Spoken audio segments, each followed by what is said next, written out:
सो hey guys, कैसे हैं? I hope आप सब बहुत बढ़िया होंगे। तो देखिए दोस्तों, आप देख सकते हैं कि जो शिबा की प्राइस चार्ट है, यहाँ पर देख सकते हैं कि शिबा की जो प्राइस है, आप यहाँ पर देखें तो फिलहाल आपको 4 टाइम जीरो के बाद में 3185 की जो है वो सीरीज यहाँ पर आपको देखने को मिलती है। यहाँ पर बात करेंगे कि शिबा को जो पिछले 7 डेज का रिटर्न है, आप यहाँ पर देख सकते हैं कि जो तकरीबन आपको 50% का रिटर्न जो आपको यहाँ पर नजर आता है। हाँ दोस्तों, बिल्कुल भी शिबा ने जो है वो एक अच्छा खासा रिटर्न दिया है।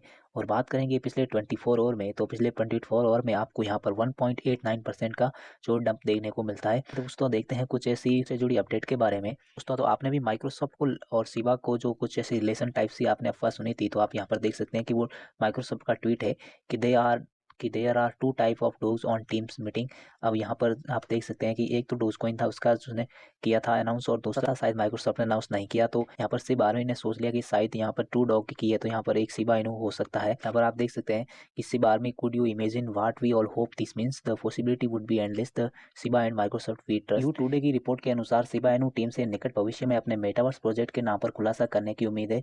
इस बीच टीम ने हाल ही में घोषणा की कि प्रोटोकॉल जल्द ही आभासी भूमि के भूखंडों को खरीदना संभव बना देगा, जिससे लीज टोकन की कीमत में तेजी से वृद्धि होगी। कि भारत इस स्तर पर क्रिप्टो को वैध या प्रतिबंधित नहीं करेगा। भारत के वित्त मंत्री ने भारत में क्रिप्टो नीति की वर्तमान स्थिति का खुलासा किया है, जिसमें देश में क्रिप्टो को वैध या प्रतिबंधित किया जाएगा। क्रिप्टो करेंसी की वैधता पर सवाल संसद में तब उठाया गया जब सरकार ने घोषणा की थी कि क्रिप्टो लेन देन से होने वाली आय पर 30% टैक्स लगाया जाएगा। मंत्री ने भारत में क्रिप्टो नीति की स्थिति का खुलासा किया। भारत की वित्त मंत्री निर्मला सीतारमण ने शुक्रवार को स्पष्ट किया कि सरकार ने क्रिप्टो करेंसी को वैध या प्रतिबंधित करने के बारे में कोई निर्णय नहीं लिया है। पिछले हफ्ते अपने बजट भाषण के दौरान वित्त मंत्री ने घोषणा की थी कि क्रिप्टो करेंसी से आय पर 30% कर लगाया जाएगा। कराधान योजना ने कई लोगों को ये विश्वास दिलाया कि भारत सरकार ने क्रिप्टो करेंसी को वैध कर दिया है।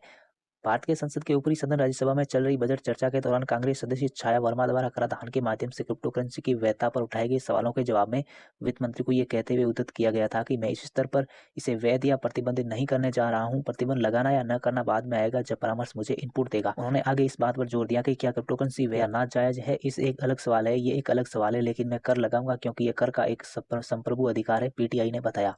भारत सरकार क्रिप्टो करेंसी बिल पर कई सालों से काम कर रही है। एक क्रिप्टो बिल को संसद के शीतकालीन सत्र में विचार के लिए सूचीबद्ध किया गया था, लेकिन इसे नहीं लिया गया था। इसके बाद से खबरें आ रही हैं कि सरकार अब बिल पर फिर से काम कर रही है। भारत के आर्थिक मामलों के सचिव अजय सेठ ने पिछले हफ्ते कहा था कि विनियमन या प्रतिबंध जो कुछ भी हो, क्रिप्टो परिसंपत्तियों के लिए उचित नीति प्रतिक्रिया तैयार की जा रही है। उन्होंने कहा कि सरकार क्रिप्टो कानून के संबंध में हितधारकों के साथ व्यापक रूप से परामर्श कर रही है।